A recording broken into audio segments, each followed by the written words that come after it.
Now let's perform local traction to L5 S1 zygapophyseal joint by moving the articular process of S1, the superior articular process, on the inferior articular process in L5 using rotation. In this case, on the right side. First, we need to preposition the pain-producing segment of L4-5 and up so that the technique is not painful for the patient and the segments are locked.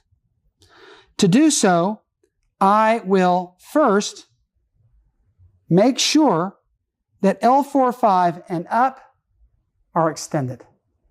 I'll put my index finger in the interspinous space of L4-5, my middle finger interspinous space of L5 S1. I'll reach underneath using her elbow here against my hip. I'll make sure the segments are extended L4-5 and up. Now, it's not a big problem because when I rotate her back, she's going to extend anyways, but I want to make sure. Secondly, I'm going to go to L3-4 with my index finger and put my middle finger in L4-5. And now I'm going to side bend her to her right down through L3, L4. So I'm feeling for side bending here, but not here. Now she's side bent through L3, L4. I was able to achieve that by ensuring that the break in the table was halfway between the segment I'm treating and T8. Now she has a pure right side bending. Down below, I may want to put her sky side leg in front of her mat side leg to allow room for the pelvic motion and the side bending, as well as incorporate or promote the rotation. Finally, I'm going to rotate her entire lumbar spine through the segment I'm treating, L5 S1, to her right. And now her L4-5 and above are extended, rotated to her right and side bent to her right. And her L5 S1 is going to rotate to the right and side bend the direction it wants to go.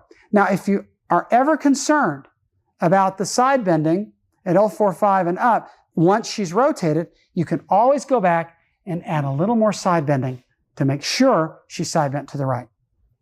Then I perform the mobilization. To do so, I place my cranial hand's thumb on the sky side of L5. My mobilizing hand goes over the PSIS with my forearm over the greater troch, and you'll notice I have her arm resting comfortably around mine. Here, I'm going to take her to the end of her rotation through the cranial segments, and then I'm going to move the caudal segment, the S1, on L5 in this fashion by mobilizing in the direction of my arm laying down her thigh. Her hip is flexed to approximately 45 degrees on the sky side, and now I mobilize through a rotation.